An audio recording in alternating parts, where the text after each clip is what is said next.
I knew it. I shouldn't have been invited here tonight. You should have included me out. Because if we're going to speak of forgiveness as if we're qualified, well, I may have to hide my little notebook, the one where I tally the irritations that I pretend not to notice. You don't have a notebook? You have a file cabinet. I keep mine smaller. It's easier to smuggle into church. We come here with our polished faces and our yes, brother, yes, sister. And inside, we're still running a private ledger of minor betrayals and late phone calls and that tone in their voice that sounded like a sneeze but felt like an insult. I know, because I've written my ledger in invisible ink and then sat under a light until it glowed. So when Peter asks the Master, Lord, how oft shall my brother sin against me, and I forgive him? Till 7 times. And the Master answers, I say not unto thee until 7 times, but until 70 times 7. Matthew 18:20, 1, 2, 2. We do what our accountants do best. We reach for a pencil. 7 times, I can stretch to 8. 70 times 7, 490, write it on a chart, check the box, let the family see I'm practically a saint by Thanksgiving. And if I get to 491, well, surely the angels owe me a medal and an exemption. Do you see what we do? We translate a doorway into homework. We are very clever at turning grace into arithmetic. If God wanted bookkeepers, he would have given us all green visors. Let's twist that Bible upside down. Forgiveness is not a personality trick. It is not the art of becoming a nicer version of the same old offended self. Do you think the God self of you is offended? Do you imagine infinity keeps your little accounting of slights waiting to balance it at cocktail hour? Who is it that gets ruffled? Who swells and hardens and says, I am the one who was wrong? Humanhood, a sense of selfhood apart from God. The offended self is humanhood's favorite costume. It makes us feel alive when the holiness is quiet. We can feed on injury for years because it gives the personal self a delicious reason to exist. Now, I am not here to trade quotations like baseball cards. Be still and know that I am God, Psalm 46:10. Does not mean buy a mug with those words on it and keep fussing. It means be still before the story hardens. In the very first prick of offense, be still before it manufactures a name tag, the one who has been wronged. If forgive 70 times 7 is a command at all, it is a command to lay down the costume again and again and again until there is no costume left to lay down. It isn't about their deserving. It is about our dissolving. This isn't theory. This is a loop we can live in, hour by hour. The sting rises, we go still. The mind starts to paint a villain. We impersonalize, separate the claim from the Christ. The heart wants to rehearse. We release the picture and refuse to carry an enemy in consciousness. Offense arises, stillness, impersonalization, release. Then perhaps in 2 minutes or 2 hours, it rises again and we walk it again. 70 times 7 is the end of counting. Judge not, and ye shall not be judged. Condemn not, and ye shall not be condemned. Forgive, and ye shall be forgiven. Luke 6:37. Not forgiven by a deity called Mr. Scorekeeper, but forgiven back into your own freedom. Do you see? The verse is not for them. It is for the little prison we build inside. Every kept resentment is another brick. Every rehearsal of their face is mortar. And then we sit in our own cell and say, Lord, why have you forsaken me? And heaven answers, child, the key has been hanging around your neck. Use it. Even at the cross, the Master showed it. Father, forgive them, for they know not what they do. Luke 23:34. Not theater, release. Outwardly cold-blooded, no drama, no speech. Inwardly overheated with love that refuses to create an enemy and thereby refuses to create another self to be offended. If you hear sternness in me, hear also the compassion that says, I know the sweetness of being offended. I have sipped it. I have slept with it. I have bragged about it to myself, and I know it's poison. So tonight we are not training nicer egos. We are unlearning the habit of living inside the offended self. It's a tomb if you're living inside it. It's only a self if you step outside and let it be an instrument of Christ. 70 times 7 is not a punishment, it is the escape route. If you will let me, I will walk with you through the loop, not once, but as often as the sting rises, until stillness is not a trick you do, but the air you breathe, and freedom is not an event you reach, but the one you are. Let's twist that Bible upside down and shake the arithmetic out of its pockets. We have lived so long with religious language that we mistake it for spiritual realization. So try this with me. Rephrase the verse until it becomes breath, not sermon. When you hear forgive 70 times 7, say within, each time separation suggests itself, I come home. When the mind whispers, they did it again, answer, I will not live as the one who was wronged. When the image of their face rises like a billboard in consciousness, say, I drop the picture, I refuse an enemy. When the ache protests, but it hurts, let the God self in you speak. Be still. This sting is not my identity, not my life, not my supply, not my peace. Do you see the difference? There are two worlds hiding in these pages. One is Mosaic good and necessary for children, an eye for an eye and a tooth for a tooth, Matthew 5:38. Columns balanced, 2 times 2, ledgers squared, debts paid in kind. The other is the Christ world where the arithmetic dissolves. But I say unto you that ye resist not evil, Matthew 5:39, where forgiveness does not balance a book but burns the book, where love is not a wage but an atmosphere. In one world, we live by settlements and scorecards. In the other, we live by oneness, where there is nothing outside to pay and nothing inside to defend. Which world are you reading from when you read the same verse? And now let me be nosy, because the soul requires blunt questions. Do you forgive because they improved? Because they finally behaved in a way that made you feel safe? Do you forgive because they apologized with tears and you enjoy the sound of your own magnanimity? Do you forgive because you're afraid that if you don't, God will fold his arms and say, no forgiveness for you either? As if heaven were a kiosk with a return policy? Or do you forgive because you refuse to live in separation, because you have seen the cost of carrying an enemy in your chest and you will not pay it with your life? Forgiveness, in Christ language, is recognition. This offense is not my identity, not my life, not my supply, not my peace. My identity is I and my Father are one, John 10:30. My life is abide in me and I in you, John 15:4. My supply is not their approval, but the kingdom of God within you, Luke 17:21. My peace is not the lull between quarrels, but the stillness that is before the quarrel begins. Forgiveness is the inner act of unbelieving the story that a person has power over your being, and unbelieving the story that there is a you apart from God to be harmed at all.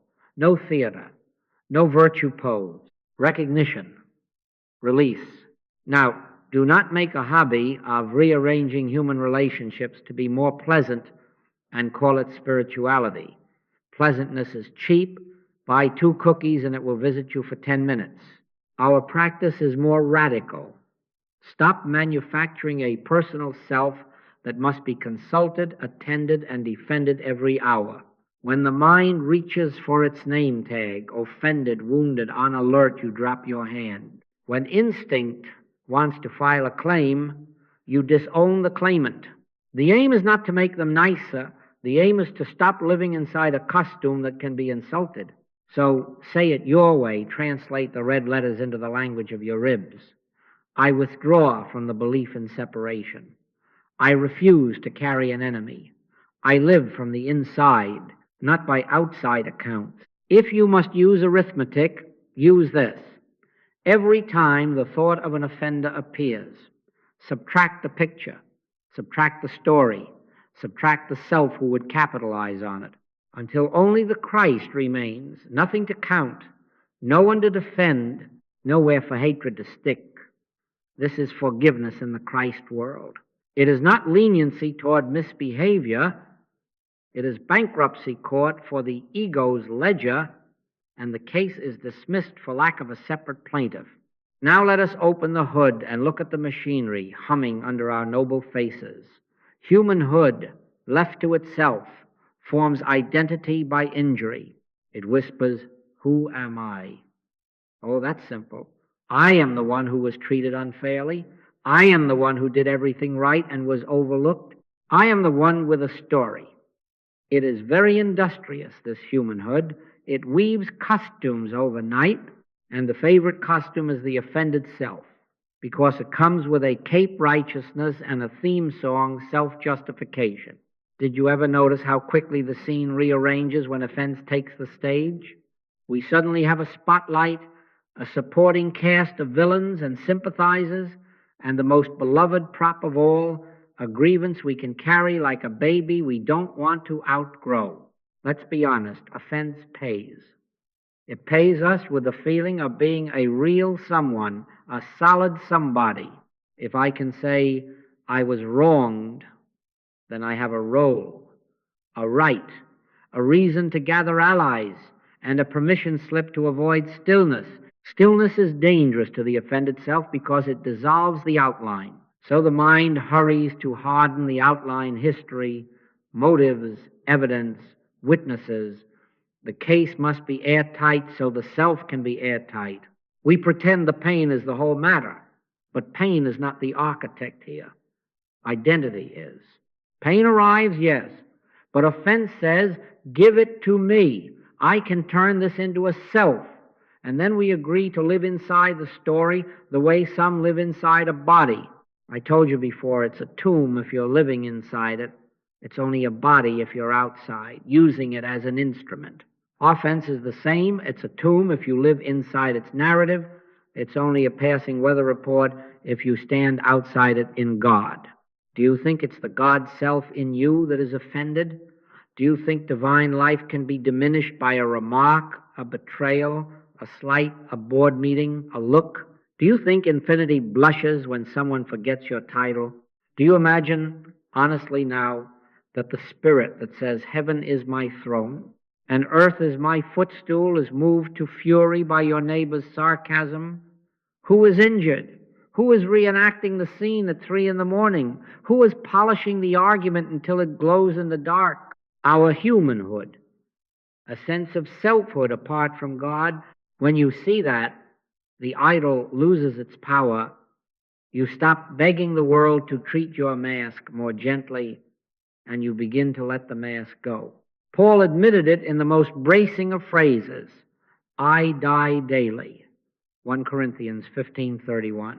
Not I dramatize daily, not I gossip daily. I die daily to the personal self that must be validated and avenged. And the Master set the cadence. If any man will come after me, let him deny himself and take up his cross daily. Luke 9:23. Daily. Because the offended self is a morning person, it rises early, makes coffee, and plans your conversations before you've brushed your teeth.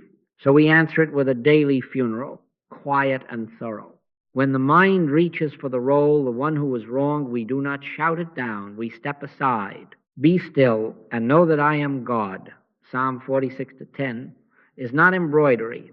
It is a surgical instruction. Be still before the story hardens. Feel the first heat without adding wood. Let the pain pass through without surrendering your identity to it. There is a hidden payoff we must name, or it will keep collecting interest in the dark. Offense lets us be right without being free.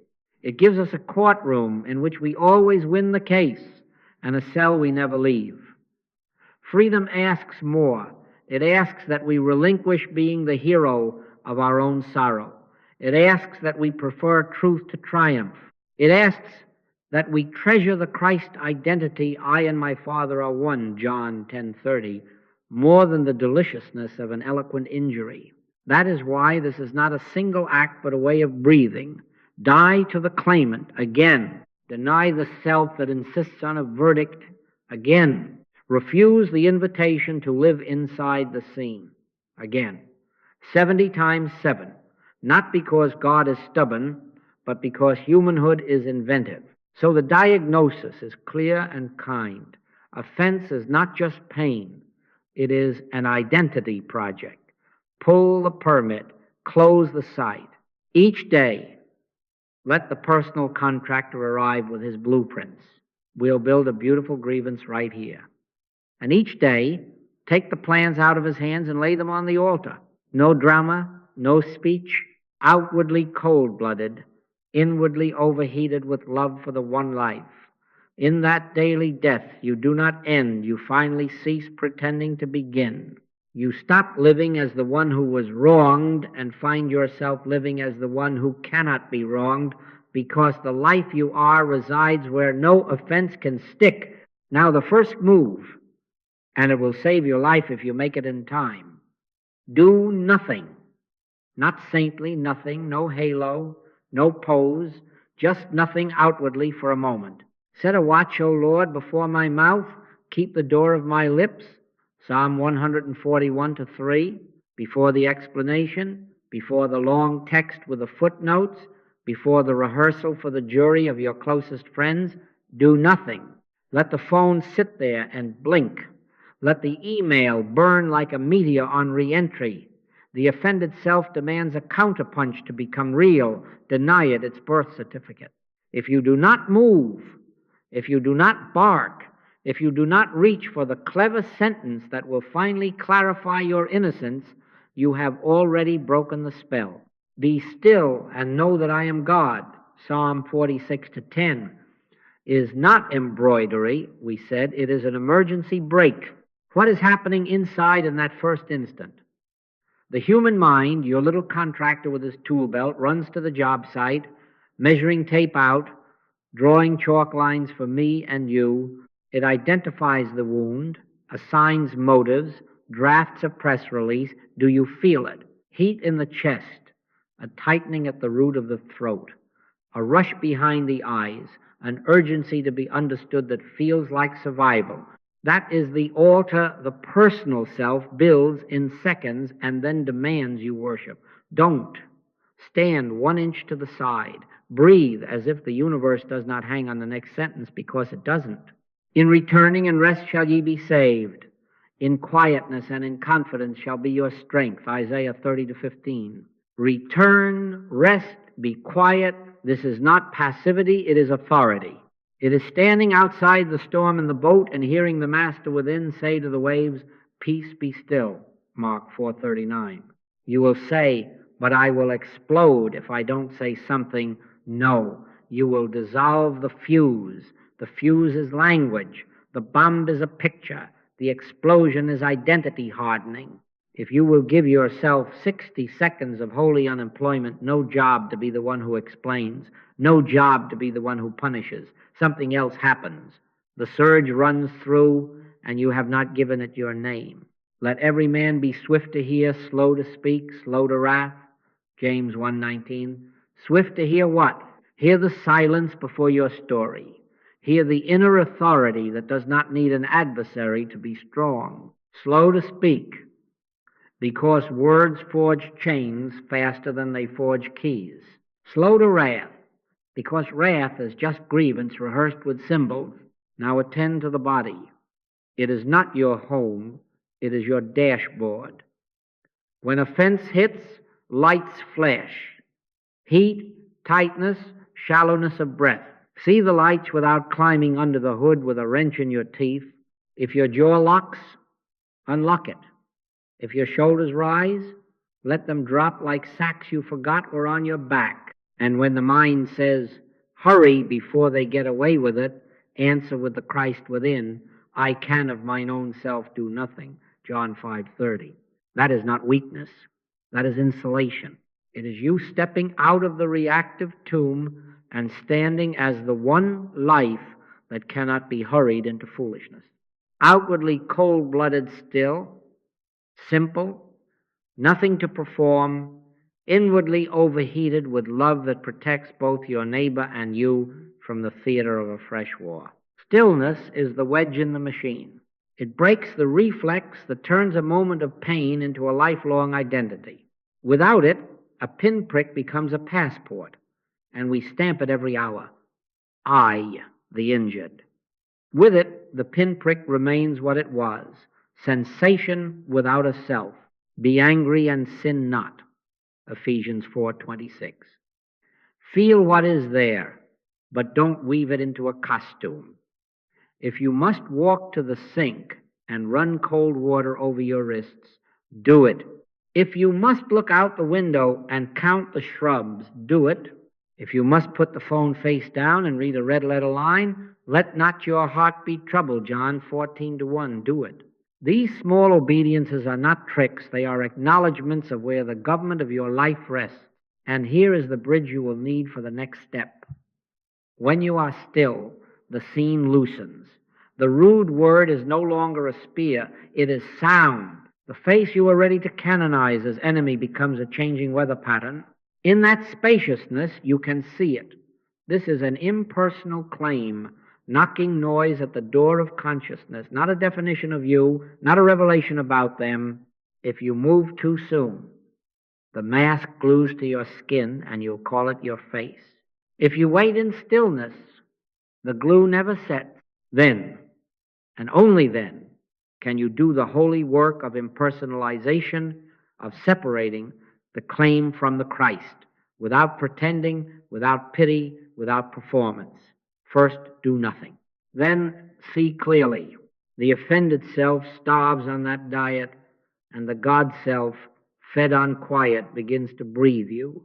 Now we take the second step, and it will taste like clean water if you've been drinking from puddles. Impersonalization. In plain speech, it is this what arrived as a suggestion, a weather pattern of humanhood, not my reality. It is wind against the window, not a thief in the house. It is a claim knocking noise at the door of consciousness without the authority to enter unless I sign for the package. Who shall separate us from the love of Christ? Asked Paul. And then answers every weather report with a no, Romans 8:35, 3:9. Do you hear it? The storm does not define the sky. Now the Socratic knife, quick and kind. Is the Christ in you injured? Is the God self humiliated? Can infinite life be threatened by finite behavior? Do you, in your sober moments, believe that the one who declares before Abraham was, I am, John 8:58, folds under a sarcastic email?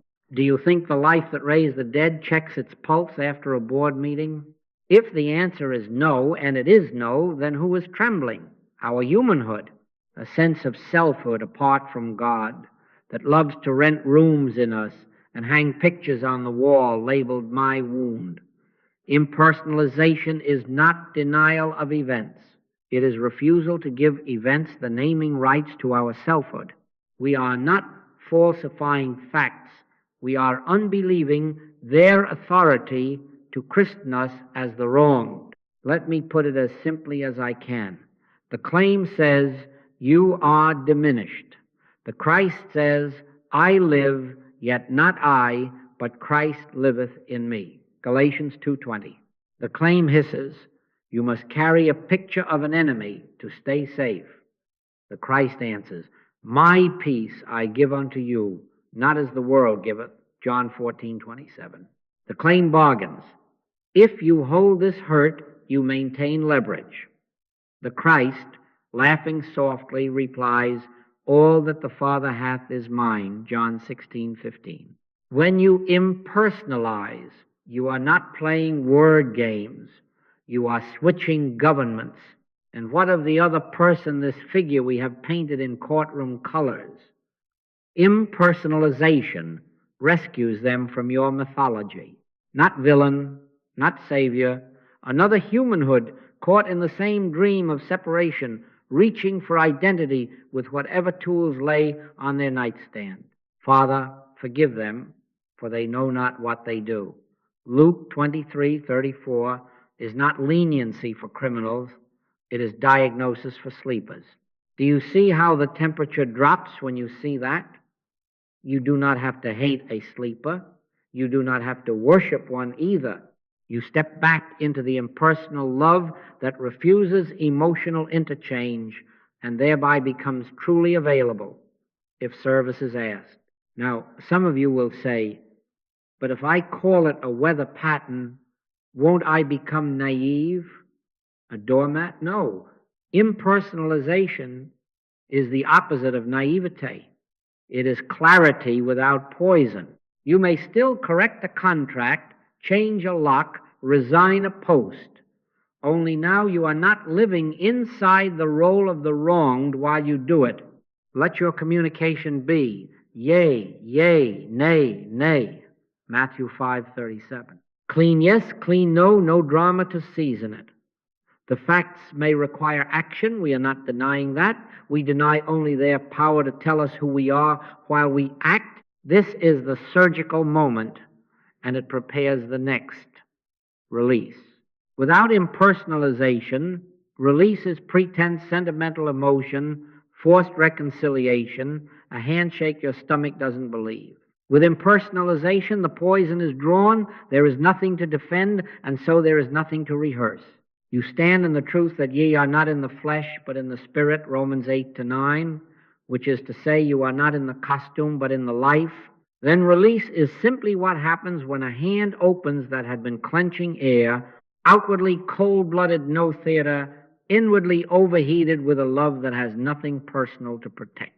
So in practice, catch the claim mid-sentence and rename it, not my identity, not their essence, just human wind. Ask the quick questions until the mask falls. Is the Christ in me hurt? Is infinite life endangered? If not, who is speaking?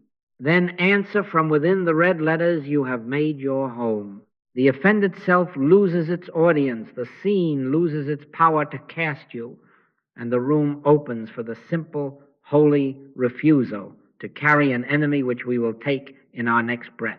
Release is the simplest word and the hardest inch. It is not a feeling, it is a decision in consciousness. I will not keep this person in condemnation in my thought. Say it plainly, without music. I lay down the picture. I refuse a private courtroom. I drop the case, not because the facts changed, but because I decline to live as the prosecutor of a universe that belongs to God. And when ye stand praying, forgive, if ye have aught against any. Mark 11-25. That is not a suggestion about manners in church. It is an instruction about what to do with the mental image you keep feeding 3 times a day. Release means, in my kingdom, this inner country, I do not hold indictment. There is therefore now no condemnation to them which are in Christ Jesus. Romans 8-1. If you are in that consciousness, there is no cell to put anyone in. Do not confuse release with niceness. Niceness is a costume. Release is a government change. You may still set a boundary. You may still end a contract, refuse the loan, change the locks, report abuse. Be wise as serpents and harmless as doves, Matthew 10:16. Harmlessness in consciousness, serpent clear in practice. Only do it without the theater that hires hatred as a consultant. Do it without the inner prosecution that tries the case every hour to keep the identity of the wronged alive. You can mail the letter, sign the order, say no more, and never once kneel before the idol of an enemy. Neither do I condemn thee, John 8:11, is not indulgence of behavior. It is refusal to live from condemnation while you act. How do we do this in a day built of small stings?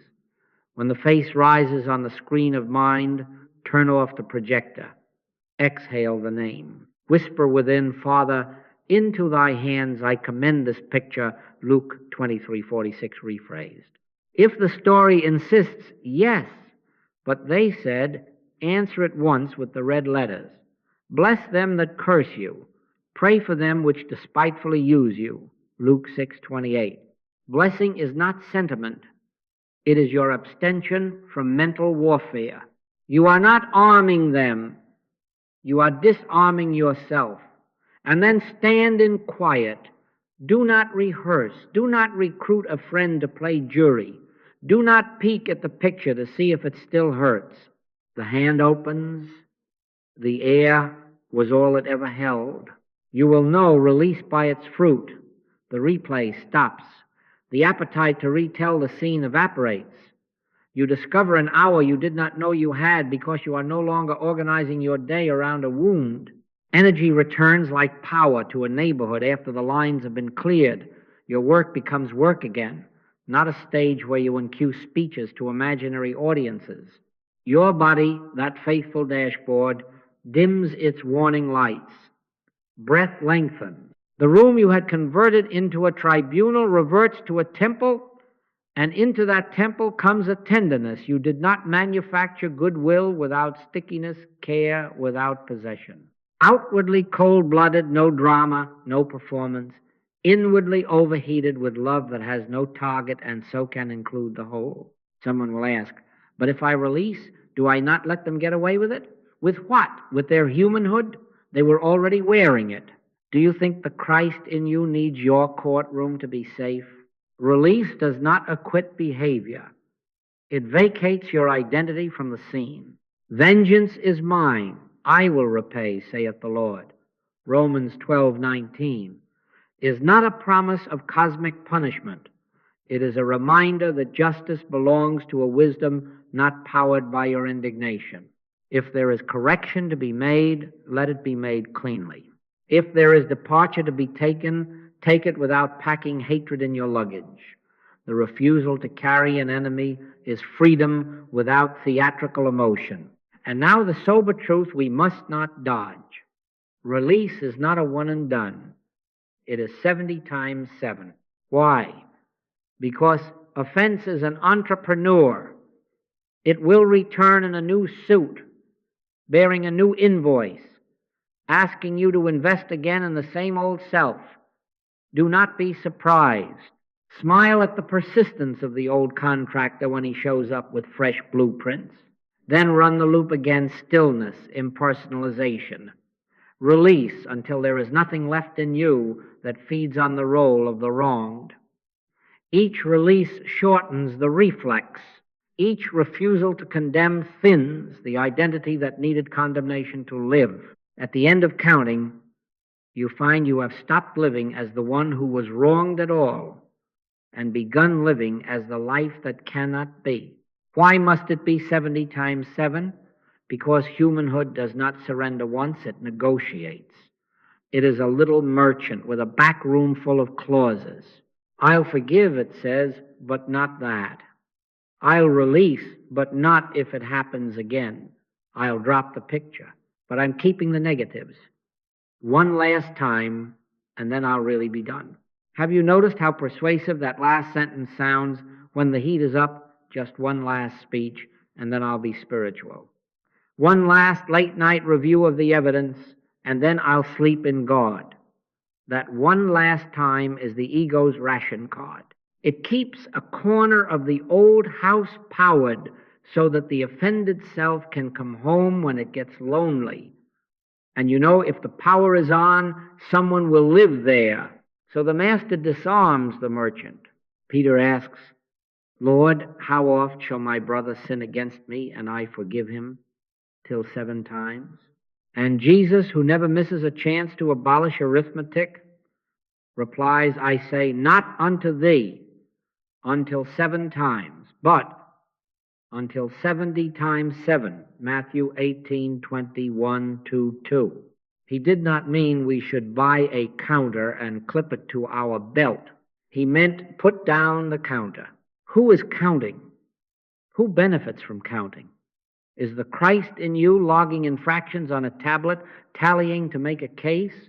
Is infinite love really an auditor with a green visor, hunched over a ledger at midnight, scratching hash marks with a dull pencil? Or is the one doing the math our humanhood, the offended self, the little accountant who needs columns to stay employed? Love thinketh no evil, 1 Corinthians 13-5 KJV, which is to say in simple English, it doesn't keep books. Now do not throw stones at the accountant. He paid your bills in the old way of thinking, and he is afraid to be retired. But we are not back on Mosaic wages. We are in the grace economy now. 70 times 7 is not arithmetic.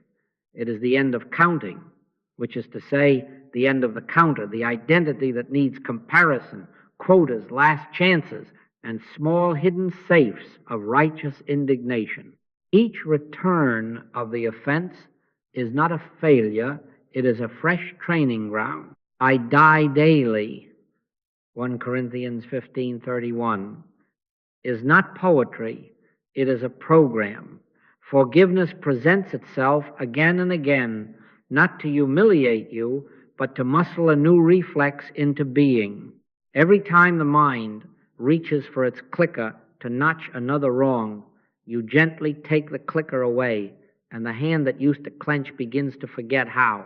Think of it as spiritual physiotherapy. The joint called self-importance has been overused. The muscle named I was wronged has hypertrophied. The delicate tendons of stillness and impersonal love have atrophied from neglect. So Providence kindly and without sarcasm gives you repetitions. Lift this moment.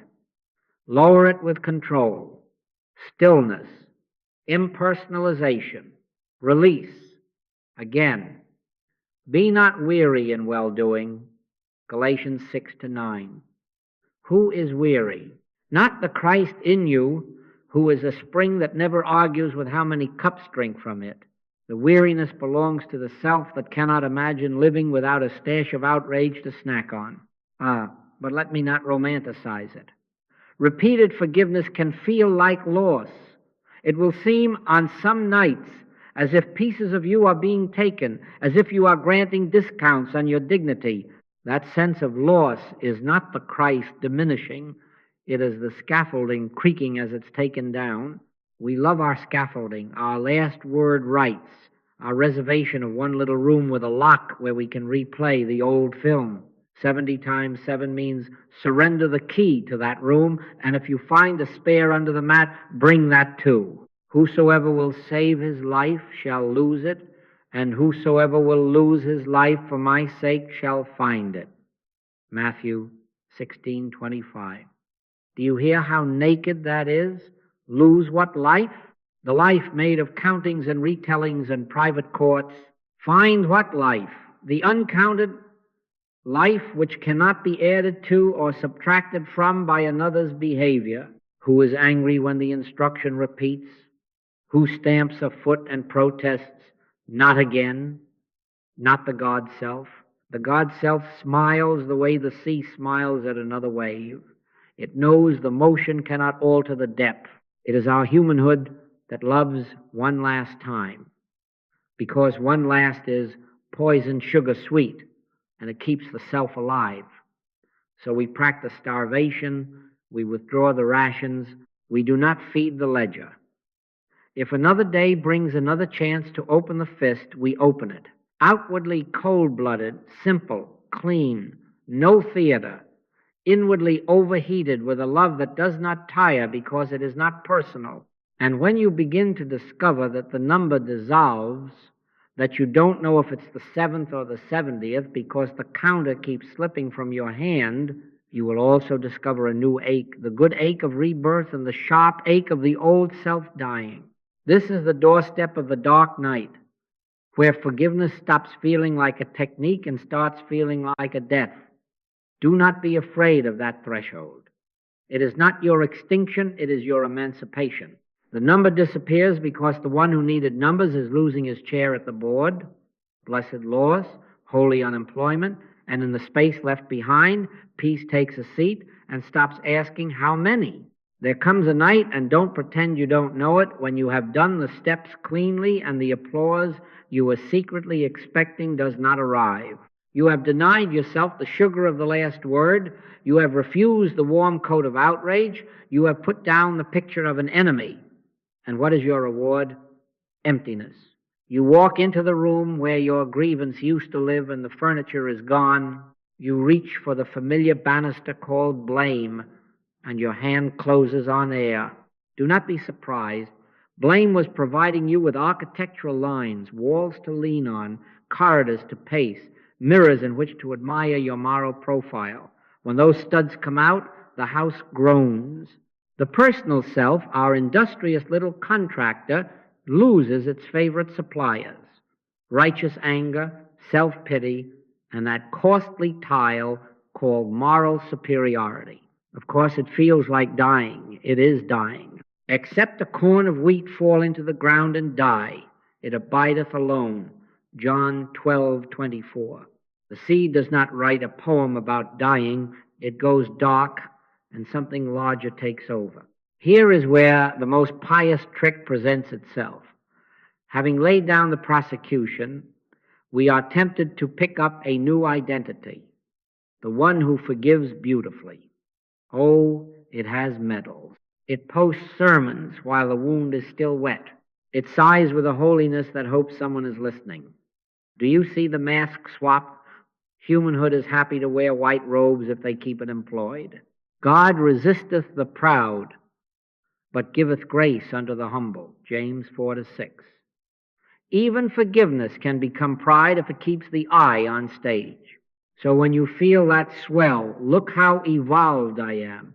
Smile at the old contractor trying to rename the firm. Don't argue, just don't hire him. What should you do in the black hour? Nothing theatrical. Do not force cheerfulness. Do not paint roses on a tomb. My soul is exceeding sorrowful, even unto death, the Master said in Gethsemane, Matthew 26-38. And then, nevertheless, not my will, but thine be done.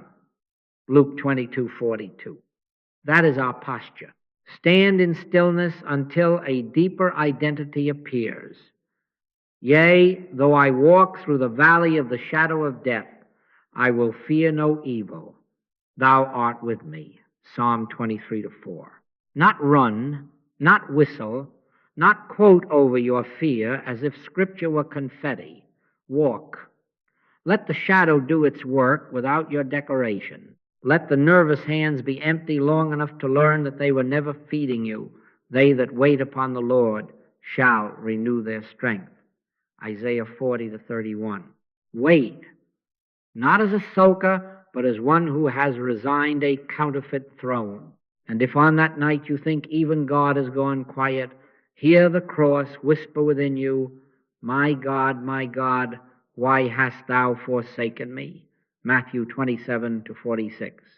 The line is not blasphemy, it is solidarity. The personal sense of life must discover in its extremity that it can no longer manufacture presence with its own noise. In the hush that follows, a subtler life stirs that was never absent, only drowned out by the drum of self-concern. Create in me a clean heart, O God, and renew a right spirit within me. Psalm 51-10. A clean heart is not a cheerful heart. It is an unoccupied one, vacated by idols, available to be filled with what is not of your making. Do not be afraid of simplicity in this hour. Sit, breathe, whisper no names into condemnation. Let the body be a dashboard, not a judge.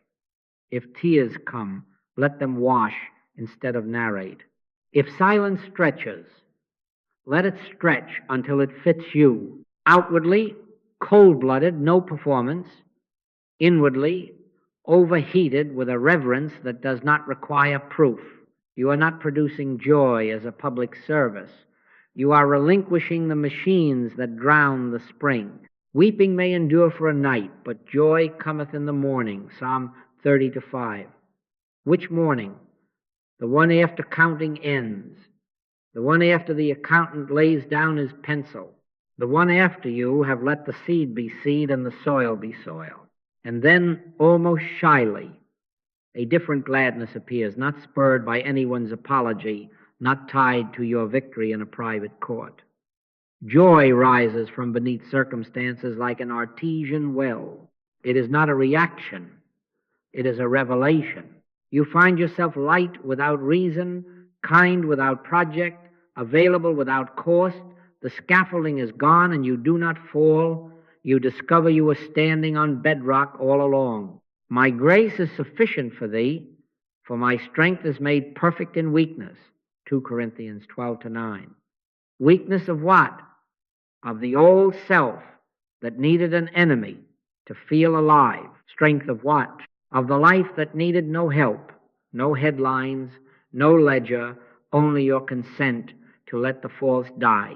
Then forgiveness is no longer your achievement. It is your atmosphere. And the night, which felt like death, is revealed as the midwife of a birth you could not schedule into a self that no offense can name. Now we speak of the maturation of love, and it will sound colder than it tastes. Love grows up, and when it does, it loses its sugary voice and gains a spine of clarity. But I say unto you, love your enemies, bless them that curse you. Matthew 5:44. What kind of love can bless a curser? Not the kind that needs a thank you card, not the kind that requires an apology to oxygenate it. Mature love is impersonal, not indifferent, not aloof, impersonal, as the sun that warms the weed and the rose without reading the headline. It is universal goodwill without bargaining chips. It does not say, if you meet me halfway, I will consider compassion. It proceeds from the God self, and so it is free of contracts. Charity never faileth, 1 Corinthians 13-8, because it is not an arrangement, it is a nature. Let me pull a thorn out where we've kept a rose pinned. Pity. Pity is not divine love. It is a sticky syrup that glues you to someone's drama and calls it compassion. Pity says, I must feel your feeling as mine to prove I care. Do you think it is the Christ in us that grows exhausted, that staggers under borrowed grief as a credential? Or is it our humanhood that craves a starring role in their tragedy, weeping on cue to be sure we are seen as good? Divine love is not a spectator's tear. It is the steadying hand that lifts without entanglement. Bear ye one another's burdens, Galatians 6-2. Is not sentimental fusion. It is spiritual support that does not collapse into the same hole. No emotional interchange. The current of spirit moves. The wire is live, but the rubber around it, insulation, prevents shorts, shocks, and house fires. Insulation is not indifference. It is the condition required for power to flow usefully.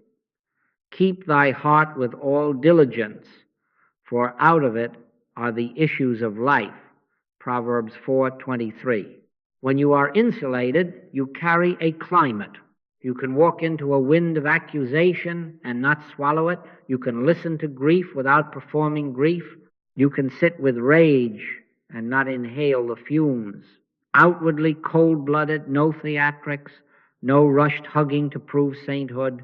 Inwardly overheated, with a love that seeks the Christ in them rather than strokes the injury in them. This is how the Master could have compassion and also sleep in a storm. He did not commit himself to every projection. Jesus did not commit himself unto them, for he knew what was in man, John 2:24, 2:5. He recognized the weather without letting it set his barometer. What happens to relationships under this government? They get sane. You stop needing apologies as oxygen. A man's failure to say sorry no longer becomes your famine. Agreement ceases to be your safe room. You can say yea and nay cleanly, Matthew 5:37, because your belonging is not rented from their approval. You can correct an error without heat. You can refuse an invitation without guilt. You can stand by a suffering friend and not drown to prove loyalty.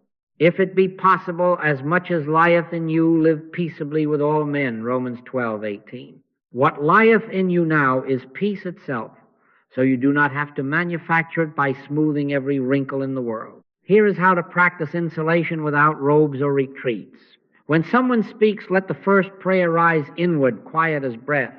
The Father that dwelleth in me, he doeth the works, John 14:10. Do you feel the shift? You are relieved of performing compassion as a posture. You are present, unclenched. Second, Notice the wires: flattery, blame, panic, seduction, despair. They are all currents. Without insulation, you will spark, agree to be what they say, or fight to be what they say you are not. With insulation, you let the current pass into God, not into your nerves. Third, speak only from the red letters you actually inhabit today, not the ones you can quote. Sometimes that means a single sentence. Sometimes it means silence and a glass of water. Abide in me, and I in you, for without me ye can do nothing, John 15:4-5. Abiding is insulation. Reacting is exposure. This is how forgiveness becomes a way of life and not a periodic emergency. When love is insulated, impersonal, universal, steady the offenses that used to pierce, now glance off the surface of a deeper stillness. You do not have to remember to forgive. You live in a climate where there is nothing sticky for offense to cling to. The room that had been a court becomes a clinic, then a chapel. Your days are not staged for redemptive speeches. They are quiet rivers in which those who are thirsty may drink without owing you their theater. Think if no evil, 1 Corinthians 13:5, becomes natural because you have retired the accountant who needed evil to count. And in that climate, 70 times 7 dissolves into breathing. Love serves, heals, corrects, and departs without residue, outwardly plain, inwardly burning with a compassion finally freed from the drag of your personal self. Let's put this on the street where you and I stub our toes. 3 little laboratories, 1 method. Remember, we are not out to be morally impressive. We are out of the business of being the offended self. Be still and know that I am God. Psalm 46:10. Then look and ask, what is this touching in me, life or pride or Christ or humanhood? And move the loop, stillness, impersonalization, release, boundary if needed, outwardly cold-blooded, inwardly overheated with love. Scene 1, family table, soft laughter, and then the bob slides under the china. Well, you've always been the irresponsible one. Feel the old film reach for the projector before the story hardens. Stillness, inhale as if you are stepping out of your body and standing beside it. The Father that dwelleth in me, he doeth the works, John 14:10. No reply yet. Let the heat drop 10 degrees. Now impersonalize. Separate the claim from the Christ in both of you. The claim says, I am small and must defend my title. The Christ says, I am whole and need no title. Which will you be? Who touched me? The Master asked when power went out from him, Luke 8:45, 4:6. Let your answer be, not my Christ, only my pride. Release.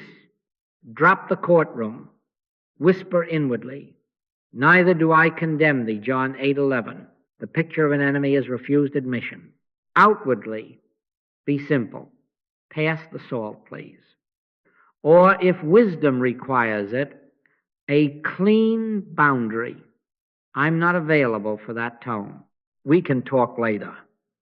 Let your communication be yea, yea, nay, nay, Matthew 5:37. No sermon, no scowl. If correction is needed another day, bring it then without dragging an accusation chain behind you. You will feel the self that feeds on family roles starving, and you will not die. Scene 2, office air, stale coffee, and the report you birthed appears with someone else's signature in the meeting. The body flares, throat tight, jaw set, stillness before the volcano declares itself a prophet. Take no thought for your life, Matthew 6:25. Take no thought, that is as fuel for identity. Who is your source, this manager, or the one who opens doors no man can shut? Promotion cometh neither from the east nor from the west, but God is the judge, Psalm 75:6-7. Impersonalize.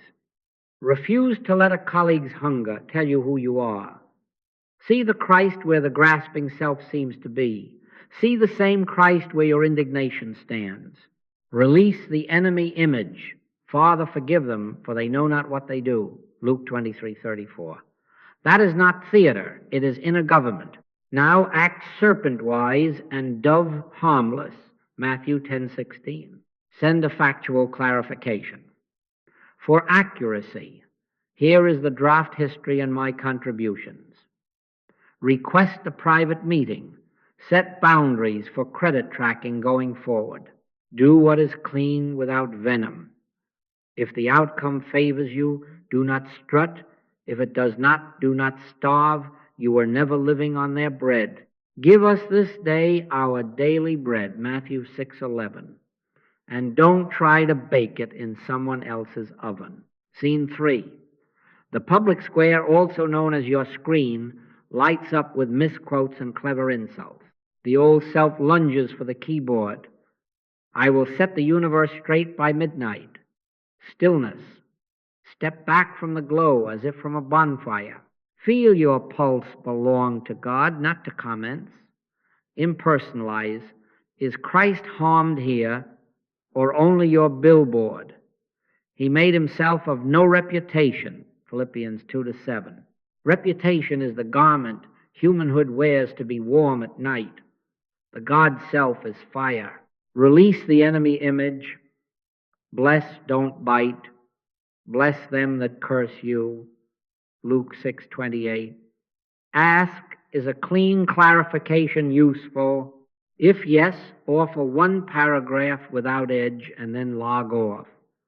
If no, be silent. Answer not a fool according to his folly, Proverbs 26-4. Do not cast pearls of explanation into a threshing floor, Matthew 7-6, not from contempt, but from stewardship. You are not your mentions. You are not your defense budget. Die daily to the urge to be seen as right. Live to be right with God. And here is the secret you only discover by repetition. The loop shortens. Forgiveness begins to outrun offense, not because you have become a spiritual champion with medals clinking under your shirt, but because you are no longer available for occupation. The same traffic runs, but you've learned the off-ramp. Family, office, internet, 3 stages, 1 exit, stillness before the story, impersonalization of the players, release of the picture, boundary without poison. Run it 70 times 7 and watch the counter fall from your hand. Then you will not remember to forgive. You will find you were living quietly where there was nothing left to forgive. Great peace have they which love thy law, and nothing shall offend them. Psalm 119-165. Nothing in humanhood impossible. In the God self, natural as breathing. Now let me be embarrassingly practical. If you can find your phone, you can find the master. Have a red letter New Testament ink or app and keep it within reach as if your lungs depended on it. Thy word have I hid in mine heart, that I might not sin against thee. Psalm 119-11.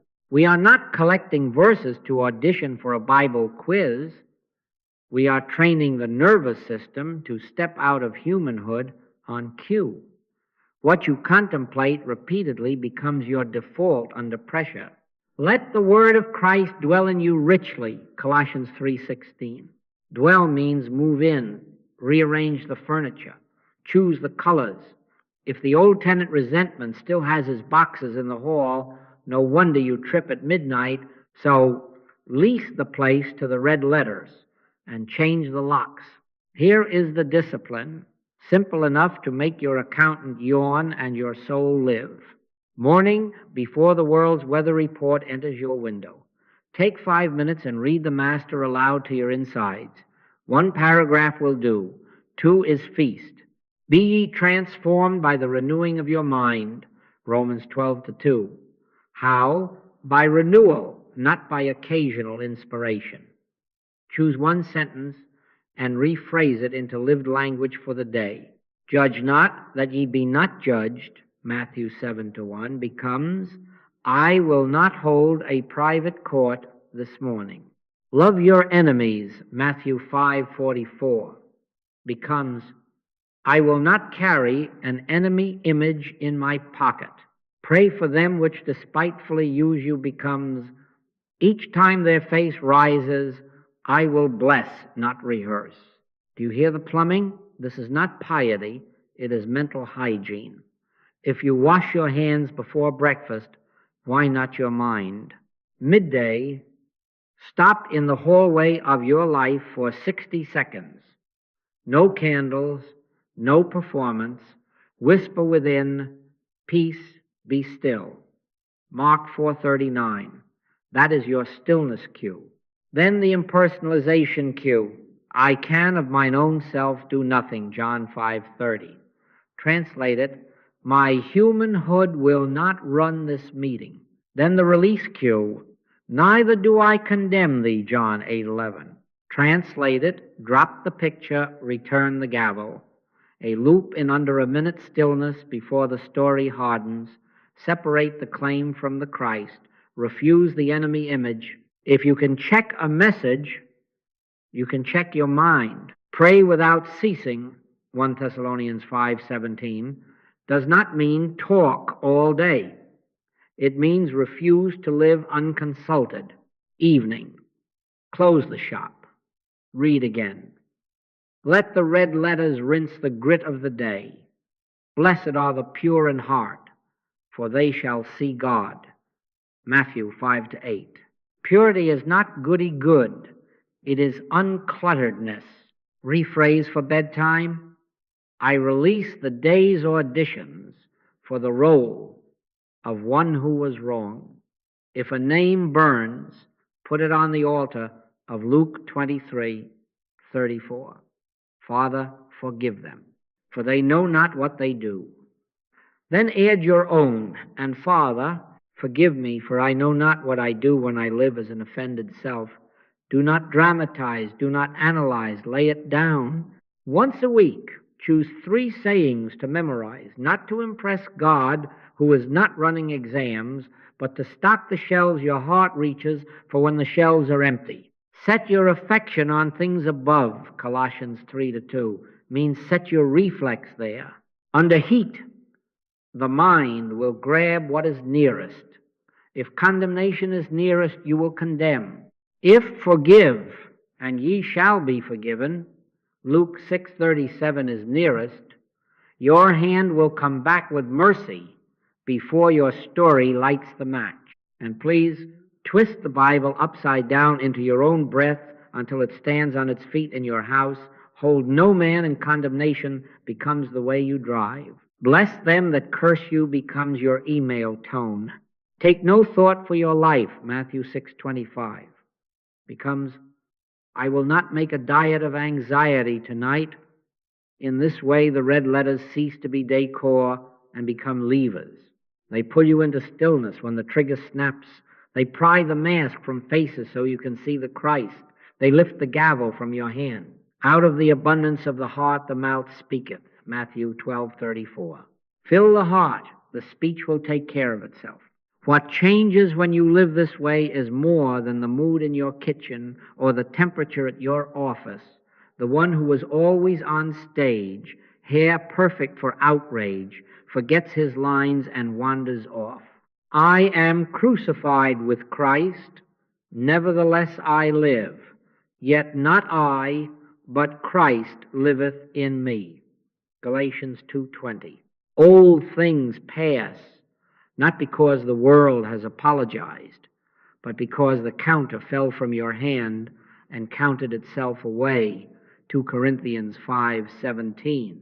Daily saturation in the red letters trains you to live outside humanhood. You stop bracing for offense and start breathing freedom as your native air, outwardly plain-spoken, inwardly fervent, until forgiveness is not your weekend project, but your identity-wearing shoes in the world. Here is the simple testimony after all this talk and practice. You stop living as the one who was wronged. The part of you that needed an enemy for oxygen discovers it can breathe in God without a tank.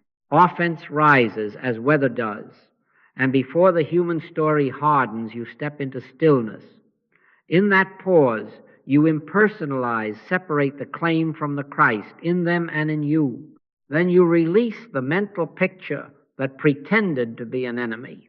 If the scene requires a boundary, you set it without venom, and you do it again and again, until the accountant in you, who loves to tally sins, has to lay down his pencil. Judge not that ye be not judged, Matthew 7:1. Stops being a rule on a wall and becomes the climate in your chest. This is the payoff. You are no longer housed in the tomb of the offended self. It's a tomb if you're living inside of it. It's only a body if you're outside using it as an instrument. The mind that once furnished rooms of grievance, photos, trophies, newspaper clippings of every slight gets emptied, and you discover you can move through your day unarmored, light, available, just strong. Let this mind be in you, which was also in Christ Jesus. Philippians 2-5. The Christ mind has no locked cabinet of reprisal. It hears the barb, notes the need beneath it, and answers from another altitude or does not answer at all. Outwardly cold-blooded, no performance, no trembling to prove love, inwardly overheated with a warmth that does not depend on being thanked. My peace I give unto you, not as the world giveth. John 14:27. The world gives peace when the court adjourns in your favor. The Christ gives peace when there is no court. Do you think this will look heroic? Hardly. It may look like you are failing to care because you are not rehearsing pain on schedule. It may look as if you are made of marble because you have retired pity's sticky syrup. But the interior temperature is summer. Charity is not easily provoked, thinketh no evil. 1 Corinthians 13:4-5. Not provoked, not because you are numb, but because you are rooted. Not thinking evil, not because you are naive, but because you have ceased to run a theater that requires villains to stay in business. What shall we do with this today, not tomorrow? Refuse one rehearsal of resentment? When the mind walks toward that old stage to run the lines, turn off the lights, whisper, "Neither do I condemn thee," John 8:11, and walk out. Perform one act of release in consciousness. A name rises, bless it, and hand it to the cross. Father, forgive them, for they know not what they do. Luke 23:34. Add your own, and forgive me, for I know not what I do when I live as an offended self. Then move a finger in the outer world, a clean email, a boundary without barb, a silence that keeps no ledger. The seed is in the soil. Let it stay there. Be still and know that I am God. Psalm 46:10 is still the first move. Knowing is still the second. Letting go is still the third. And what of that troublesome arithmetic, 70 times 7, Matthew 18:22? It was never numbers. It was the end of numbers, the end of counting injuries, the end of living as the one who counts. It is the measure of freedom, repeated until there is no them to forgive, only the God self to live as I live. Yet not I, but Christ liveth in me, Galatians 2:20. When that is more than a memory verse, when it becomes your street, your kitchen, your inbox, you will notice something almost embarrassing. There is less to talk about. The drama fades. The air sweetens. Work gets done. Love serves and departs without residue. The old self goes unhoused, and you learn to be outside using life as an instrument, not inside begging it for a name. This is not a medal, it is emancipation. Continual forgiveness is the practical path out of separation and into the lived God self. Run the loop until it runs itself. Die daily to the offended identity until there is nothing left to die. Then it is finished, John 19:30, does not mean your suffering is over because the world is polite now. It means the project of being the wronged one has closed its books. 70 times 7 has found its end, not in arithmetic, but in identity. And there, at last, there is only one to live, and it is love.